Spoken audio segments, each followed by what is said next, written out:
My name is Haley Moninger, and I'm doing a poetry to Stop Pretending, What Happened When My Big Sister Went Crazy by Sonia Sones.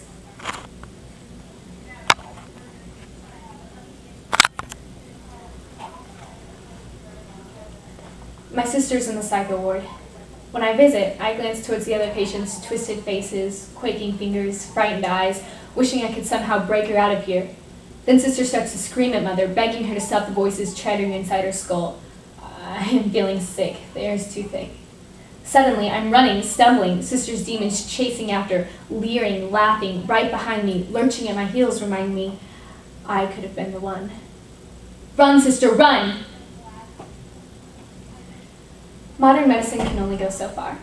Sure, there's a cure for the common cold, but you can't treat the diseases that truly test a person's strength.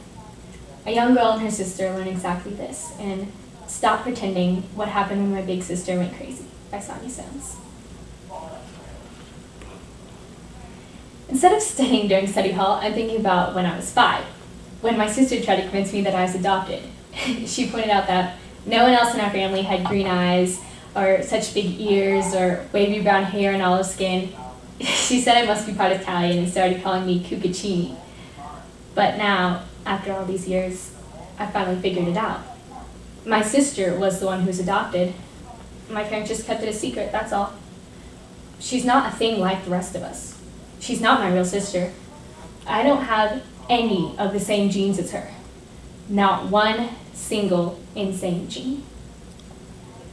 At lunch, everybody's sitting around telling jokes. I haven't giggled this much in ages. Then Kate says, okay, I've got one. Which path does the mental patient take to get through the forest?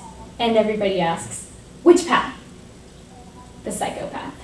And everybody bursts out laughing, except me. The phone rings. It's my sister. She tells me she'll talk to me as long as she likes. She tells me that the telephone's on fire, but I shouldn't worry because it doesn't hurt. She tells me that when I'm 19, like her, things will really pick up.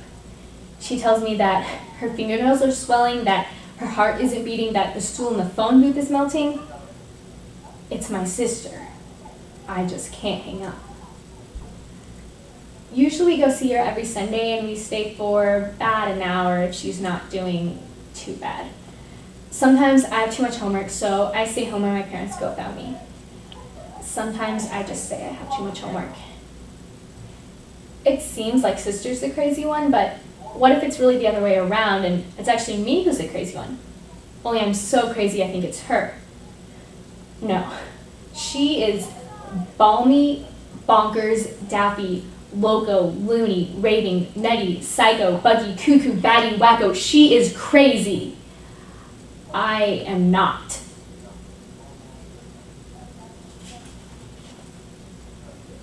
Last Thursday, I finally got up the courage to tell Molly and Kate about my sister. They were so nice about it, so understanding at first, but now they ignore me, and every morning when I walk to school, I can see them up ahead, shoulder to cold shoulder, freezing me out. Sister says she feels like Alice trapped in Wonderland, forced to take potions and pills. Eat me makes her head shrink, drink me makes it grow.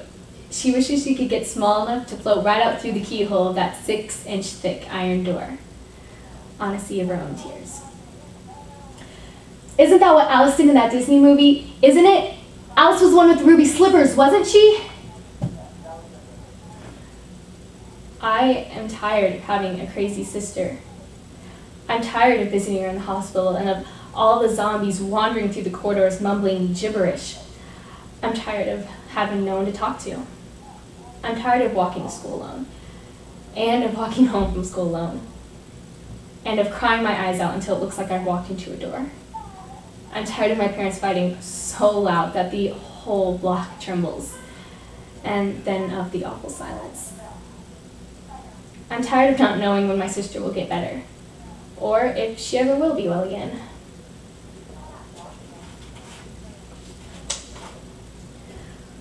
Remember the time when we pulled over by the side of the road and Dad gave us lumps of sugar to feed the horses? Remember the little dog we used to give the Cheerios to? Remember last spring when Mom finally gave you the short haircut you always wanted and tucked your freshly snipped ponytail into that plastic bag and we wondered why? The next morning at breakfast, there it was, wrapped into that neat round bun on Mom's head, hiding that spot where her hair was thinning. I knew what would happen if I looked at you, but I couldn't help it. You made your eyes wide as two fried eggs, and we both burst into hysterics. Remember me?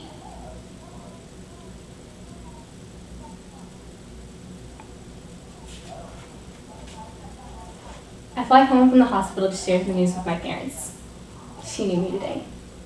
She knew who I was, and I knew her too. She was there, really there. We talked about dreams, she braided my hair, we sat side by side and played heart and soul. Today, I hated to leave. The four of us sit down to play Scrabble. Father puts down hotel, Mother puts down tired, and I put down win. It's Sister's turn. She fiddles with the letters on her little wooden rack, first trying them one way, then another. Finally, she smiles slyly and puts down Spidosal. Spidosal, my father says. Spidosal, my mother says. What's that mean? I say. 50 extra points, that's what Sister says. Father raises an eyebrow. Then he winks at my sister and puts down Hookibat. Not bad, my sister says. Not bad at all. Mother peers over the top of reading glasses, then she grins and puts down Quee. That's not a word, Sister says. It is now, Mother says. My sister gives her a high five. It's my turn. I look around the table at my whole family and put down better.